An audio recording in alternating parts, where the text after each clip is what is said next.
I'm Donna, and I'm here to help plant an RPM tree.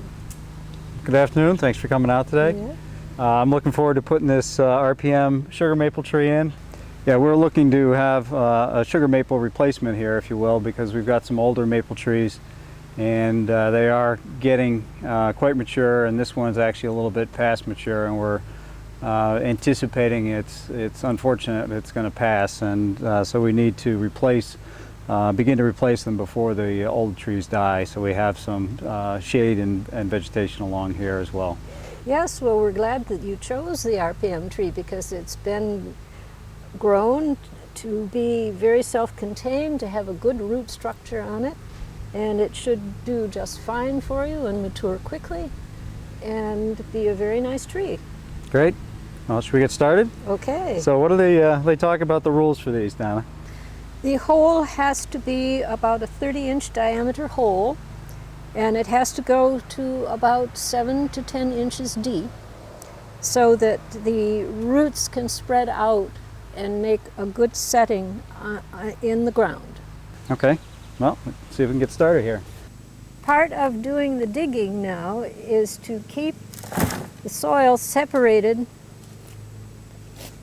so that it can be put in as backfill once the plant is in. Backfill simply means filling up the hole once the tree has been positioned. Another reason for putting the soil in the wheelbarrow is that any amendments to the soil that it looks as though it would be needing, like a humus or a compost, can be mixed in at that time in the wheelbarrow. What do you think, Donna? This is looking very good. When we take the tree out of the container, we'll be able to see the condition the roots are in and what needs to be done, whether it needs to be brought up a bit or how much space we have to spread out the roots. So I think the next step would be to take the tree out, look and see what we've got, and make the adjustments. Well, why don't we take her out of the pot at this time? Yes, that would be the next thing to do. Let's see how we're doing here. We can pick this up and turn it and push it from the base. Ah, good. Very nice. There we go. Very nice. Oh, this is a nice ball. That's good. And let's see where this is relative to the hole. Looks like we definitely need to bring it up some because it's below the top of the root ball now. Yes, right. The tree. That's about the old former ground surface there. No deeper than that. Yep. So we'll bring it up a bit. Okay. And I'll get some soil under there.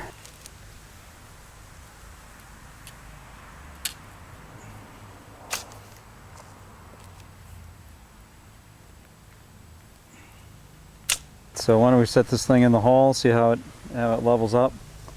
Okay, so why don't we figure out where we want the tree. You want to get a bit of a cone in the middle? Yes, Okay. So it can sit on something good and solid and the roots can spread out on that. Okay, let's check, see how it is height-wise. Get it oriented the way we want it to. Probably going to put it this way. And yeah, it looks a little bit, maybe a little bit high. And check it on this side too.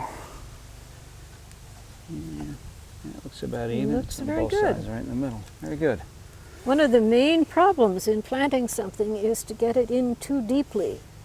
That should not be any more than right at soil level, right at the top of the hole. Looks good. Great. The roots, of course, need the water, but they also need to have the soil wetted down thoroughly as the loose soil is put in to get air pockets out. All right. Roots don't like the air, do they? Now what we can tend to is making a little bit of a saucer around the tree. Depression, so collects the moisture. So that there's a depression here, yes, precisely. So when we water it, the water will stay They can build up to a little the bit tree. in the back. Looks like a little low in the back, maybe. And the tree should be watered at least once a week after this, unless it's been raining the way it's been raining this summer. Right. And There'll be mulch put down on this. Now, RPM has specifically recommended no wood chips on a mulch of this sort. Leaves would be fine, pine bark would be fine, peat would be fine, and you can go up to 3 to 4 inches of mulch, but to be very sure when you're putting mulch down that it should not touch the trunk of the tree. Right. Fertilizer is definitely not recommended for a newly planted tree. You can begin to fertilize with a high nitrogen fertilizer after a year, preferably in the spring. We, in this case, have used leaf mulch, which will do a very nice job. And in this case, there is no need to do any pruning on the tree because the tree leaf and the tree roots seem to be in very good balance. It has a good root base to it. Ordinarily, there might need to be some pruning done to give the roots a chance to settle in and do their job, but I think this is just fine. If you do choose to stake, the staking should be removed when the tree is a year old. And as I said before, the fertilizing should not be started until the tree is a year old, and preferably be done in the spring. And I think we have a very nice looking tree, and it should be just fine.